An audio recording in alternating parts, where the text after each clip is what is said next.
예, 오늘은 리더십과 관련된 내용들을 살펴보도록 하겠습니다. 리더십 하면 뭐 일반적인 기업에서 가장 강의를 많이 하는 내용이라고도 볼 수 있고요. 리더십과 관련된 내용들은 이론적인 부분도 그렇지만 실무 기업 현장에서 가장 관심이 많은 분야라고도 볼 수 있습니다. 우리 조직심리학에서는 리더십과 관련된 이론들, 기초 토대 이론을 중심으로 살펴볼 예정입니다. 리더십이란 무엇인가 하는 기본적인 리더십의 개관을 살펴보도록 할게요. 그 리더십에 대한 개념에 대한 통일된 견해는 없다라고 합니다. 그래서 그 많은 연구자들이 리더십에 대한 개념을 정의한 그런 내용을 종합해서 살펴보면 리더십이란 조직의 목표 달성을 위하여 부하의 자발적 참여를 유도하도록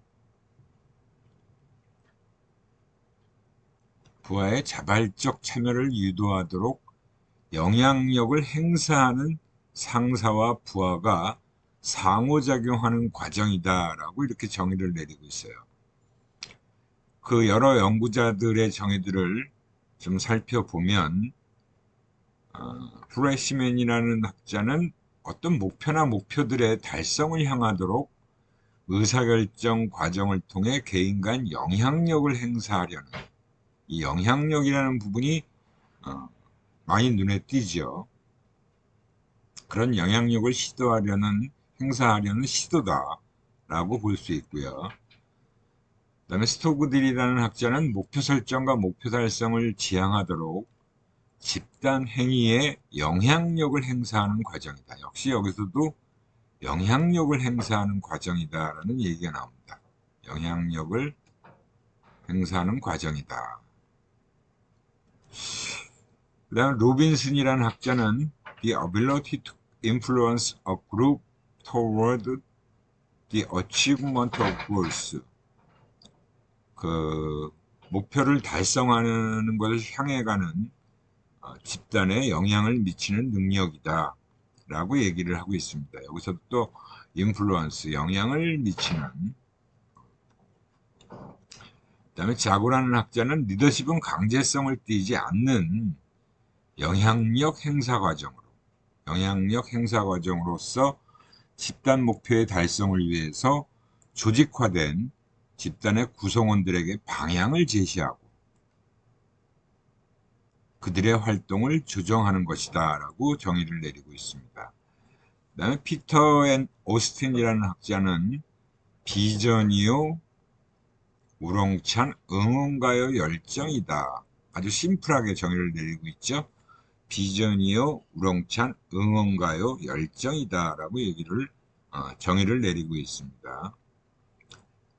그 다음에 또 다른 학자들을 보면 또 역시 사회적 영향력 행사 과정으로 리더가 조직 목표 달성을 위해서 부하들의 자발적 참여를 추구할 때 발생하는 것이 또 리더십이다라고 정의를 내리고 있습니다. 그래서 이러한 정의들을 살펴볼 때 공통적으로 작용하는 게 바로 이러한 컨셉들이죠. 키 컨셉으로 목표를 향해서 목표나 비전 지향성이라고 할 수 있고요. 그 다음에 자발적 참여를 유도한다라는 것도 공통적으로 언급되는 내용이고 가장 많이 나오는 게 영향력을 행사하는 과정이다. 그 다음에 리더와 부하의 상호작용이다 라고 얘기를 하고 있습니다.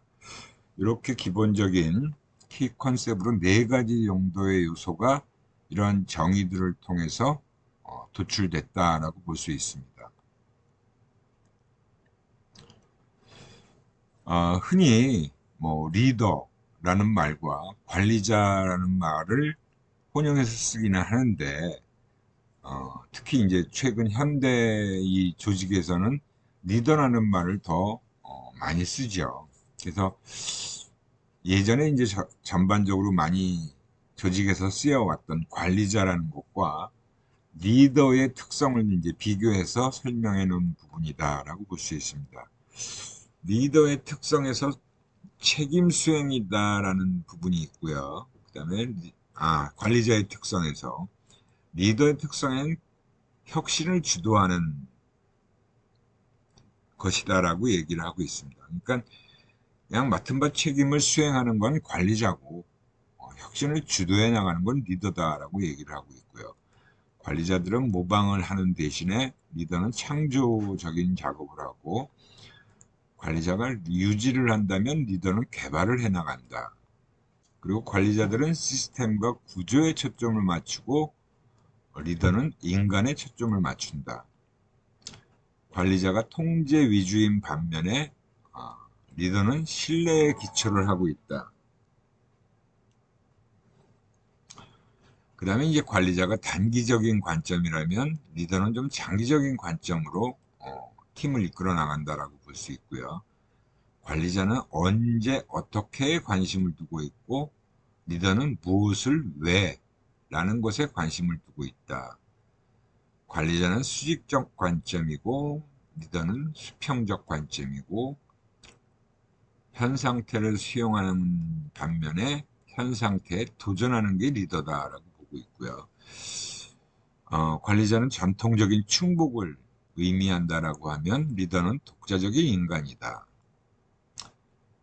이를 옳게 하는 하우 중심의 활동이라면 리더는 옳은 일을 하는 왓 중심의 옳은 일을 어떤 일들을 할 것이냐라는 부분이라고 볼 수 있겠죠. 이렇게 이제 리더와 관리자의 특성을 구분해서 살펴봤고요. 리더십이라고 하는 그런 주제 관련해서 연구의 주제들을 보면 기본적으로 이런 주제들을 가지고 리더십 연구가 진행되어 왔다라고 볼 수 있습니다. 일단 지위 세력과 관련된 주제는 분석 단위는 조직에서의 역할과 지위예요. 관심 변인으로 영향력, 행사, 책략, 그리고 세력의 유형, 그리고 사용.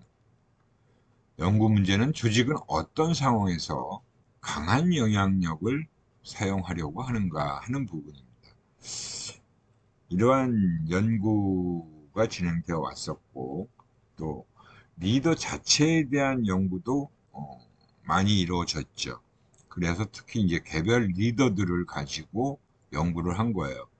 리더의 성격 특성이나 리더의 행동을 관찰하거나 기록해서 그걸 가지고 리더십 연구를 진행했다라고 볼 수 있고요. 주로 어떤 연구 문제냐 하면 어떤 특성과 행동이 효과적 리더와 비효과적 리더를 구분하는가. 즉 리더라고 해서 다 동일하지 않잖아요.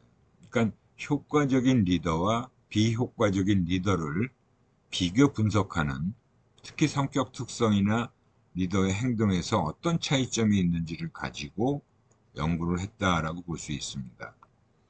그 다음에 이제 부하들을 가지고 또 연구를 했는데 단위는 작업 집단과 부하들이다.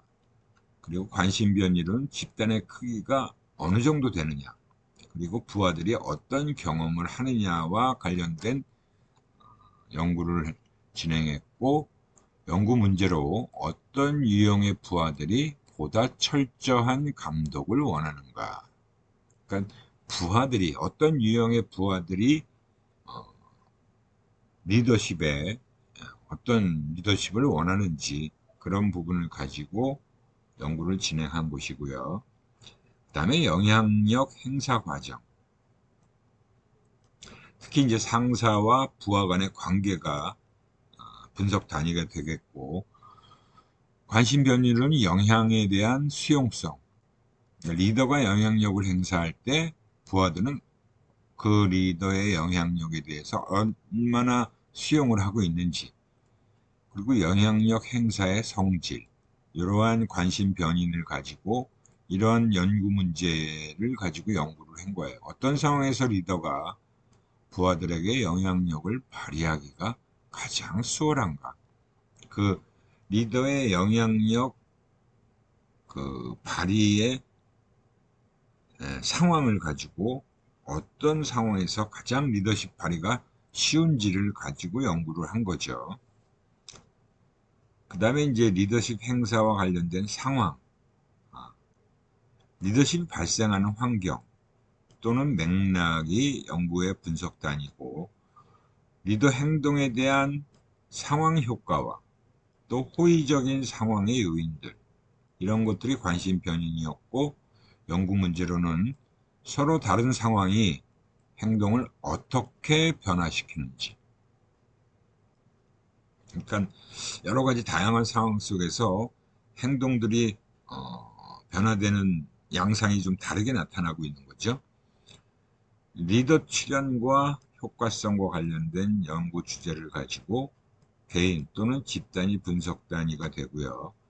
집단 역동성과 개인 특성 리더, 개인, 그리고 개인 특성의 리더 효과성 중보를 가지고 이러한 개인이 어떻게 리더로 인정받게 되는지에 대한 연구 문제를 가지고 연구가 수행되어 왔다라고 볼 수 있습니다. 뭐 리더십과 관련된 연구는 지금도 또 많이 이루어지고 있고요. 이 리더십은 어떻게 보면 시대에 따라서, 그 시대 환경에 따라서 굉장히 다양한 리더십들이 등장하죠. 우리가, 여러분들은 아마 잘 기억하기가 쉽지 않을 텐데, 직접 보질 못했으니까, 그 2002년도 월드컵을 하고 나서 우리나라 선수들이 그렇게 월드컵 4강까지 올라갈 수 있을 만한 실력이라고 아무도 예측하지 않았어요. 물론 우리 홈 어드밴티지라는 게 있어서 홈 구장에서 하니까 조금 유리한 점은 있었겠다라고 하지만, 그래도 4강까지 올라갈 거라고는 아무도 예상하지 못했습니다. 근데 진짜로 그 4강까지 올라갔던 그런 그 기록이 있죠. 그때 조명을 받은 게 바로 히딩크 감독이에요. 그 월드컵 축구가 끝나고 나서 히딩크 감독의 리더십이 굉장히 또 그 이후로 몇 년 동안 유행을 했습니다. 많은 그 기업체나 강사들이 리더십 강의를 할 때 히딩크 감독의 리더십을 연구해서 많은 얘기들을 했죠. 그 히딩크 감독의 리더십 중에 가장 또 빛났던 선수가 바로 박지성이라는 선수잖아요. 그 박지성이라는 선수를 발굴해서 대표팀으로 선발한 것도 히딩크 감독이고, 그 경기에 주요 역할을 맡긴 것도 사실은 히딩크 감독이에요. 그 이후로 이제 박지성이라는 선수가 유럽으로 진출을 하게 됐고, 또 히딩크 감독이 몸담았던 PSV 네덜란드의 프로 구단에 또 박지성 선수가 진출을 하게 되죠. 거기서 또 이제 영국으로, 정말 축구 종가라고 할 수 있는 영국의 프리미어 리그로 진출을 하게 됩니다. 그것도 또 굉장히 유명한 감독 밑으로 들어가죠. 그죠? 아무튼 뭐 이러한 그 리더십이라는 게 시대 상황에 따라서 굉장히 그때그때 아주 적용할 수 있는 리더십들이 등장하게 돼 있는 그런 것들을 우리는 많이 보아왔어요. 물론 예전에 아주 역사적인 인물 중에서도 뭐 세종대왕 리더십, 이순신 리더십, 이런 역사적인 인물도 리더로서의 아주 역할을 잘한 역사적인 인물을 가지고도 리더십 연구를 진행한 경우도 많이 있습니다. 그 리더십 이론들에는 크게는 이제 클래식 리더십 시어리라고 해서 고전적인 이론들이 있고요. 그 다음에 이제 그나마 좀 최근에 등장했던 리더십 이론들이 있어요. 여기서 뭐 리더십 이론들을 전부 다 살펴볼 수는 없고요. 이 고전적 이론들은 뭐 워낙 뭐 유명하게 많이 알려진 이론들이니까 몇 가지 카테고리로서 대표적인 이론들을 살펴보는 것으로 하고요. 그래서 이제 고전적 리더십 이론의 가장 첫 번째로 등장하는 게 트로이트 시어리라고 해서 특성 이론이라고 할 수 있죠. 그레이트맨이다라고 하는 것은 위인, 그죠? 위대한 사람. 그리고 리더들의 어떤 신체적 또는 정신적 특성을 연구하는 거예요. 리더 그 자체를 놓고 그 사람의 어떤 특성을 연구하는 그게 바로 트로이트 시어리라고 할 수 있고요. 그 다음에 이제 비헤비어럴 시어리라고 하는 것은 고성과를 많이 냈던 리더들의 행동 특성을 연구합니다.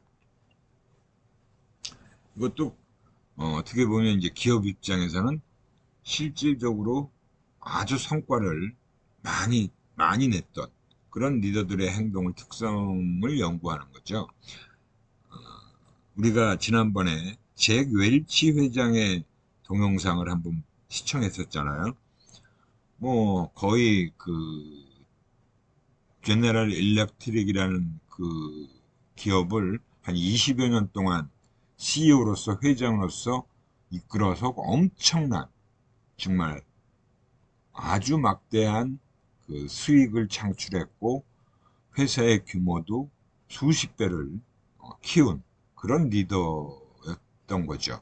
그 지금은 또 잭 웰치 회장의 리더십도 많은 또 학자들의 연구 대상이 돼 있을 거예요.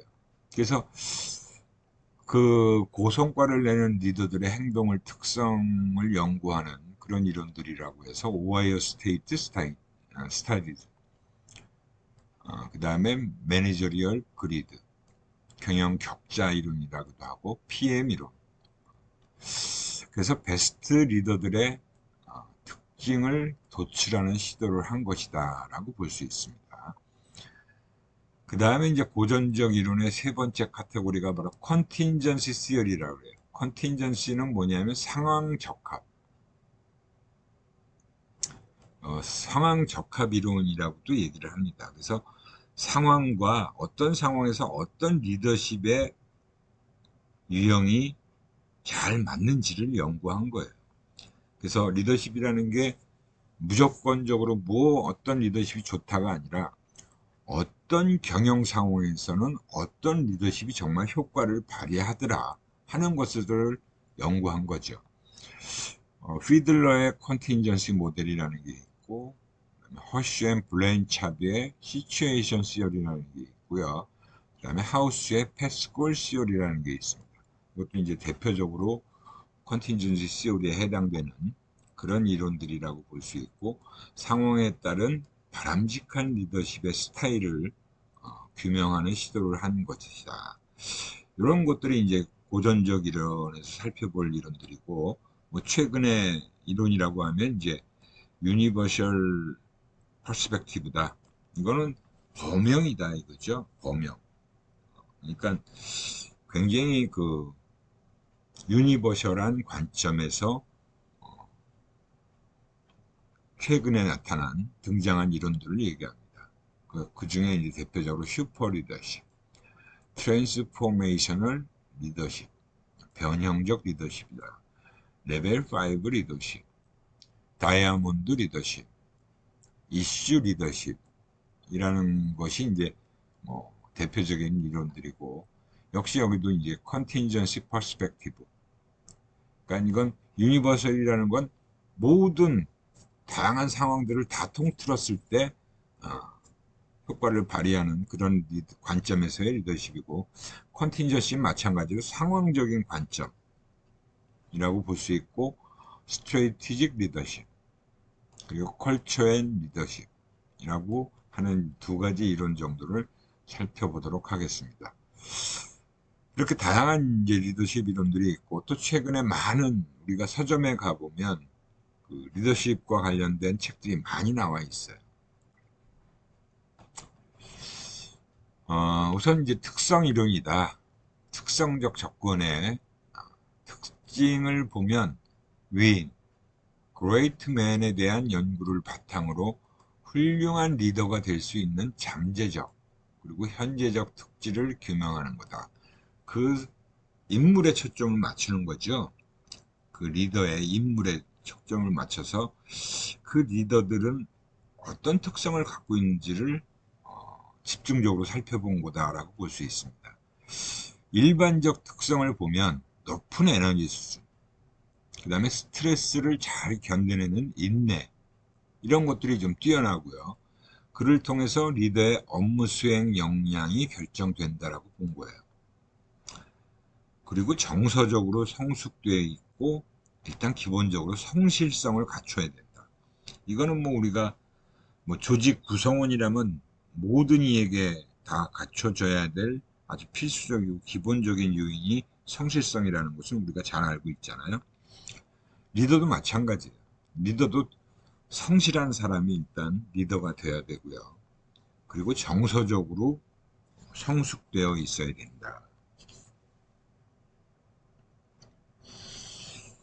그런 것들이 결국은 타인들과의 원만한 관계를 유지할 수 있고요.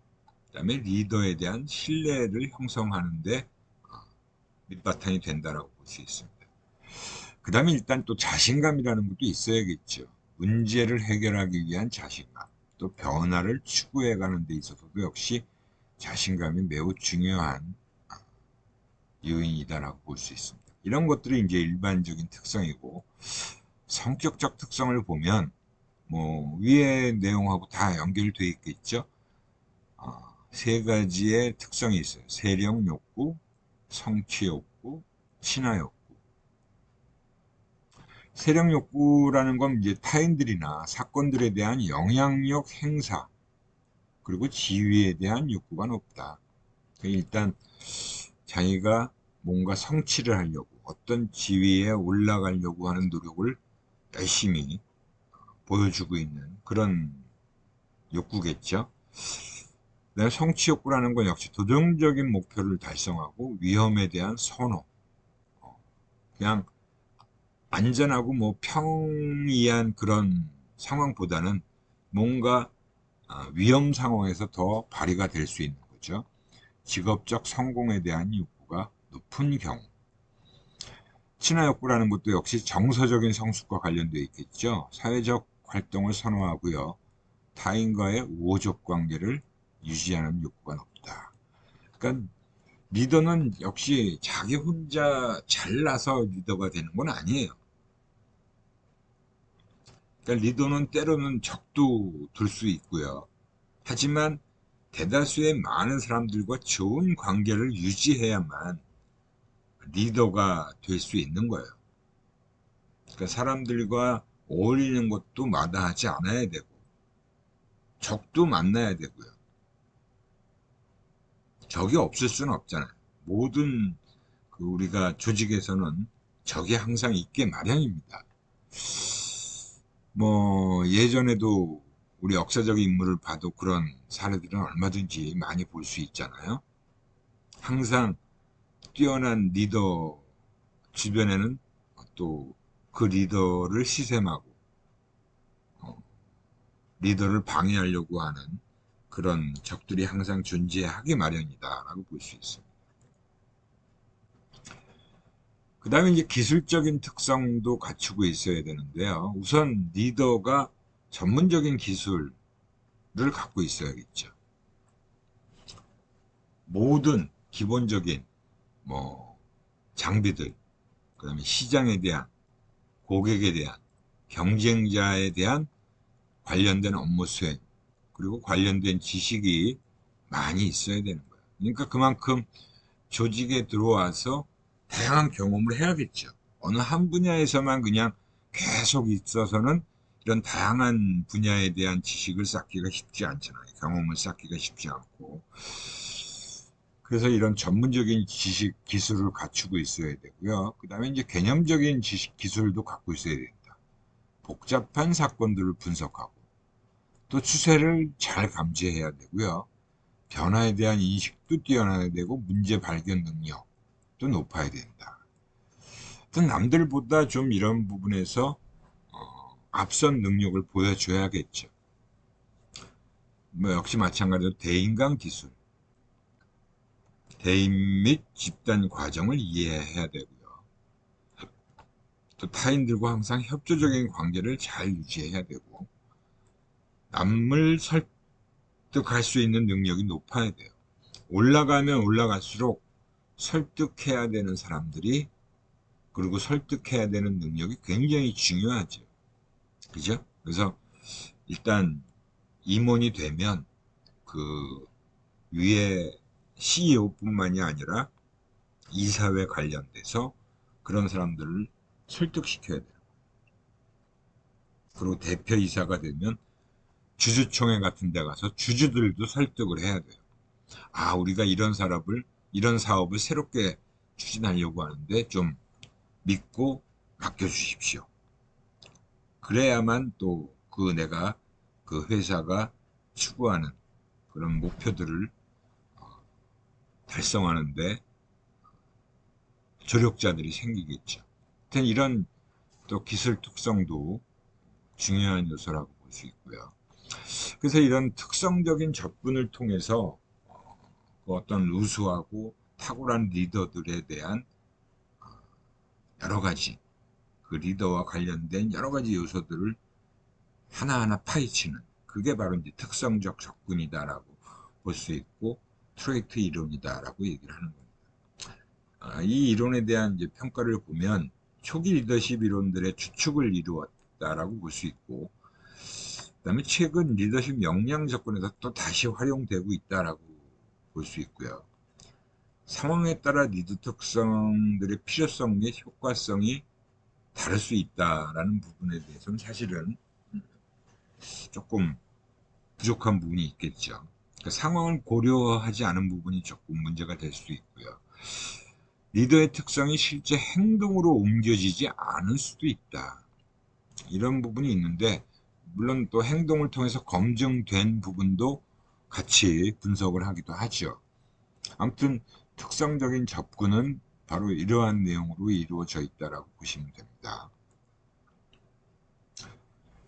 그 다음에 이제 행동적 접근에 관련된 이론이 세 가지 있다고 그랬죠. 오하이오 스테이트 스터디즈, 매니저리얼 그리드, PM 이론.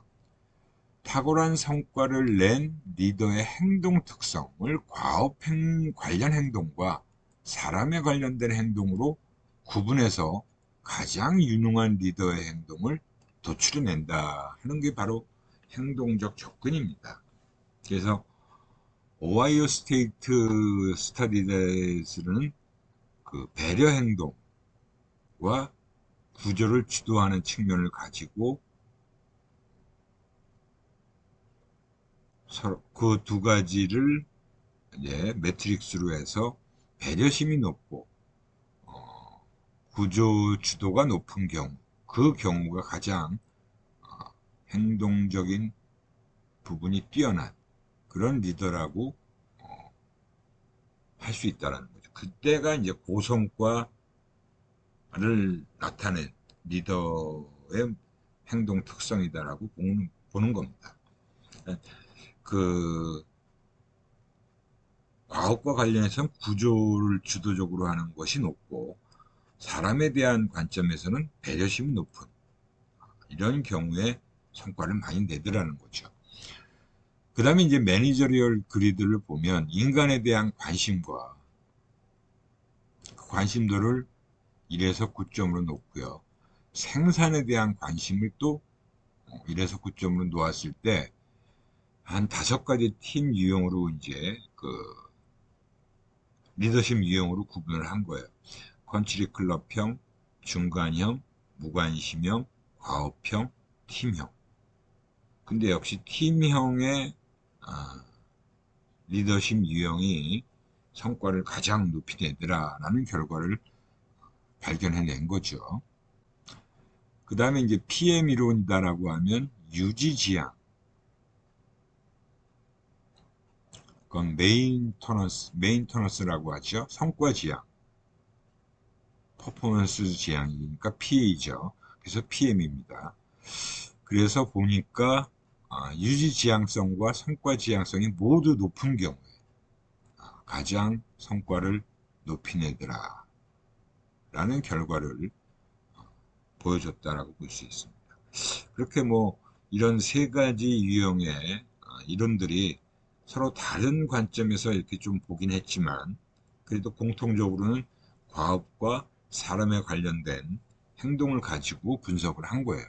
그래서 최상의 성과를 내는 베스트 비헤비어, 가장 최선의 행동을 제시했고 성과와 관련된 구체적인 행동 특성을 분석한 부분이 특징적이다라고 볼 수 있고요.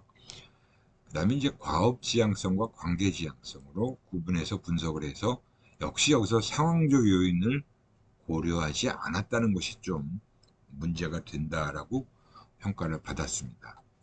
그 외에도 또 유니버시티 오브 미시간 스타디스, 미시간 대학의 연구를 얘기하겠죠.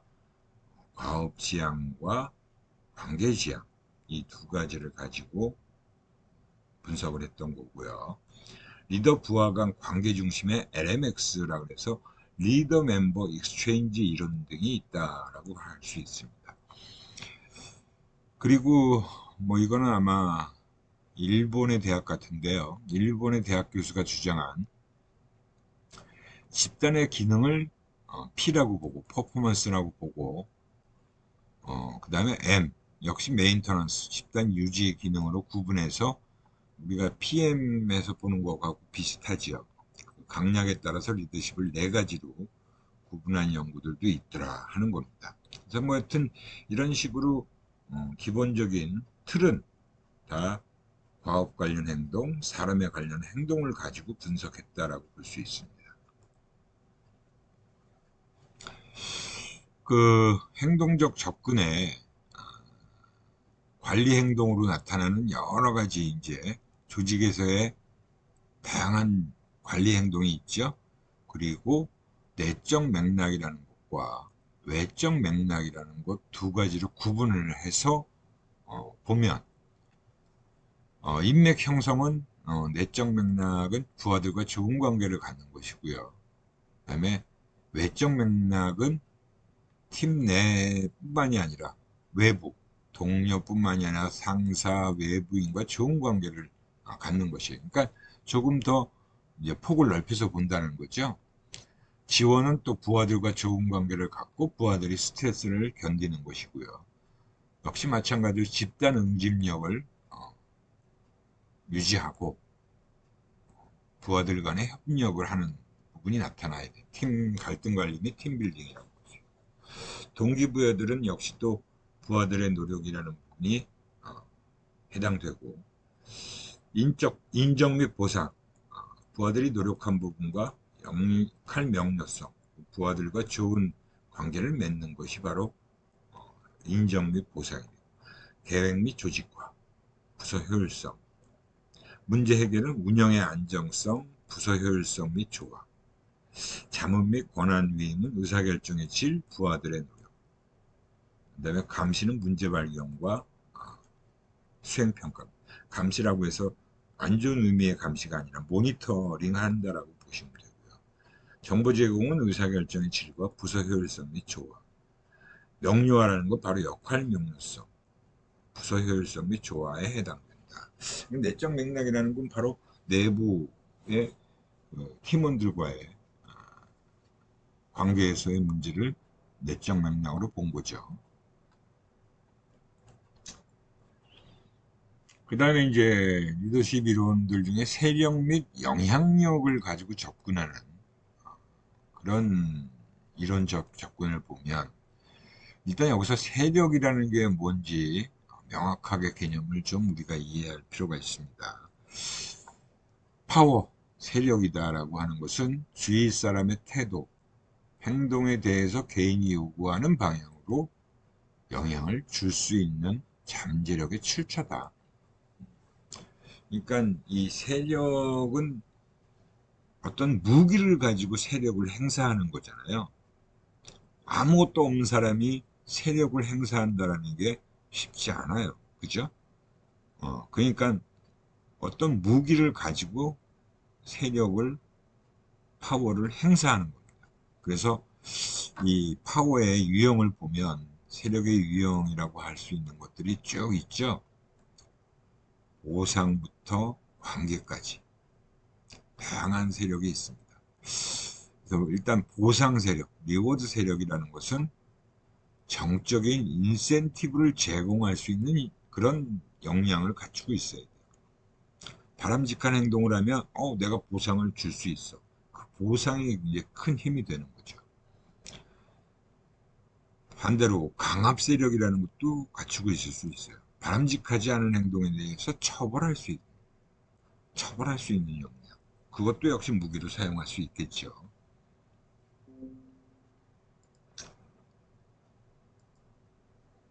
그리고 합법적인 세력, 합법 세력도 우리가 세력 중에 하나로서 많이 활용할 수 있다라고 볼 수 있습니다. 합법 세력은 타인들에게 영향을 미칠 수 있는 합법적인 권한이 주어진 경우에 보통 이제 그 관리자들 중에도 리더들 중에서도 뭐 중간 관리자, 그다음에 임원급 경영자 뭐 이렇게 나눠지면 그 포지션에서 합법적인 세력을 행사할 수 있는 권한들이 주어지죠. 엑스퍼트 전문 세력, 특정 분야에 대한 전문 지식이나 기술을 제공할 수 있는, 이건 이제 전문가로서의 위치에 올라가게 되면 그런 부분을 가지고 또 역시 파워를 행사할 수 있죠. 그 다음에 참조 세력, 레퍼런스 세력이다라고 하는 것은 특정인에 대해서 다른 사람들이 참조하고 싶어 하는 경우, 레퍼런스 그룹이다라는 게 있죠. 저 사람처럼 되고 싶어 하는 그런 걸 갖추고 있어야 되죠. 그 특정인에 대해서. 그래서 보통 이제 신뢰, 비전 제시, 배려심, 존경, 열정, 뭐 이런 것들이 좀 뛰어난 사람들을 구성원들이 저런 사람처럼 되고 싶다 나도 이런 생각을 가져야 그런 행사를 그런 파워를 행사할 수 있겠죠. 인포메이션, 정보 세력이라고 하는 건 역시 가치 있는 정보를 제공할 수 있는 역량입니다. 그 정보력이라는 것도 굉장히 중요해요. 남들이 알지 못하는 정보를 내가 쥐고 있다라고 한다면 그 정보력 또한 굉장히 큰 파워를 형성할 수 있다라고 볼 수 있어요. 그 다음에 커넥션, 관계 세력이다라고 하는 것도 중요한 사람과의 친분, 많은 사람들을 동원할 수 있는 역량입니다. 이것도 역시 뭐 대인관계가 굉장히 아주 폭이 넓거나 또 유명인들과의 그런 관계를 많이 맺고 있다면 그런 영향력을 또 행사할 수 있겠죠. 그죠? 그래서 보통 우리나라 사람들도 발 넓은 그런 사람이 어느 정도까지는 굉장히 아주 많은 그런 활용할 수 있는 자원을 갖췄다라고도 볼 수 있어요. 물론 근데 그것만 가지고는 안 되죠. 뭐 우리가 흔히 얘기하면 나 누구 알아? 나 이 사람과 아주 친해. 근데 그 사람들이 꽤 뭐 사회적이나 뭐 그런 사회 경제적인 지위가 높은 사람들, 뭐 정치적인 세력을 갖고 있는 사람들, 권력을 갖고 있는 사람들, 뭐 그런 사람들과의 관계를 얘기하겠죠. 이게 바로 이제 세력의 유형이라고 볼 수 있습니다. 그래서 이런 세력 및 영향력을 가지고 접근을 할 때 세력과 리더의 효과성이라고 하는 부분입니다. 참여적인 리더와 권위적인 리더로 크게 구분해서 우리가 얘기할 수 있죠. 참여적인 리더는 주로 참조 세력과 전문 세력을 바탕으로 해서 리더십을 발휘한다는 거예요. 그래서 리더에게 중요하다고 생각되는 경우, 그 다음에 리더에게 별로 중요하지 않다고 생각되는 경우는 응종이라고 보고, 몰입은 꽤 거기에 깊이 빠져드는 걸 얘기하는 거죠. 저항은 리더에게 불이익을 가져오는 경우입니다. 그래서 이제 몰입이냐, 결과의 유형은 응종이냐, 저항이냐. 몰입은 믿고 따르는 거고, 응종은 뭐 할 수 없이 그냥 따르는 거예요. 그렇게 생각하지 않지만, 따를 수밖에 없으니까 따른다. 저항은 안 따르려고 저항을 한다는 거죠. 그다음에 전문 세력 같은 경우도 요구가 설득적이면서 부하가 리더의 과업 목적을 공유하는 경우, 이 경우에는 또 열심히 하려고 하는 몰입이 올라가겠죠. 요구는 설득적이지만 부하가 또 과업 목표에 무관심해요. 그러면 그냥 따라가는 거죠. 응종을 하는 거고. 저항은 리더가 너무 거만하고 무례하거나 부하가 과업 목적에 반대하면 역시 저항이 생길 수밖에 없겠죠. 그 다음에 이제 참여적인 리더와 권위적인 리더의 이제 중간적으로 합법 세력이라는 부분을 활용할 경우에는 정중하고 매우 적절한 경우, 리더가 요구가 합법적이라고 생각되는 경우는 뭐 따르겠죠. 근데 거만하게 요구하거나 요구가 적절치 않은 경우는 저항을 보이는 겁니다. 그 다음에 이제 권위적인 리더가 보상 세력과 역시 강압 세력 이 두 가지를 활용해서 리더십을 발휘할 경우에 보상이 미묘하고 매우 사적인 방식으로 제시되는 경우, 그러니까 뭐라 그럴까, 보상을 공개적으로 오픈하지 않고 개별적으로 이렇게 보상을 활용하는 경우도 있죠. 그럴 때 뭐 몰입은 나타날 수도 있어요. 근데 뭐 그렇지 강압 세력을 하면 발생할 가능성은 없지만, 그 다음에 이제 결과 유형에서 응종을 보이는 경우 보상이 자동적이고 기계적인 방식으로 제시되는 경우, 뭐 그냥 따라가는 거죠. 보상이 조작적이다 라고 또 거만하게 제시되는 경우는 저항을 보일 수도 있고요. 그 다음에 이제 강압 세력인 경우에 도움을 주면서 비차별적인 방식으로 사용되는 경우는 뭐 따라가겠지만, 적대적이거나 조작적인 방식으로 사용되는 경우는 거부를 할 수 있고 저항을 하게 되는 그런 결과도 나타날 수 있다라고 볼 수 있습니다. 그래서 이 세력 및 영향력 접근을 통해서 효과적인 리더와 비효과적인 리더를 구분해서 살펴볼 수 있는데, 효과적인 리더라고 하면 부하와의 지위 격차를 최소화하고 자존심을 건드리지 않는다는 거죠. 손상시키지 않도록 해서 여러 세력들을 잘 조합해서 사용하는 게 바로 효과적인 리더라고 볼 수 있어요. 그러니까 다양한 세력들을 좀 여러 가지 파워를 행사하는 거죠. 근데 비효과적인 리더는 거만하거나 교활한 방식으로 세력을 사용하는 경우예요. 그러니까 그 좀 꼼수를 쓰는 거죠. 내가 파워를 가지고 있으니까 요거를 좀 이렇게 교묘하게 활용하려고 하는 경우다라고 보시면 됩니다. 그 경우는 비효과적인 리더들에 해당된다라고 볼 수 있죠.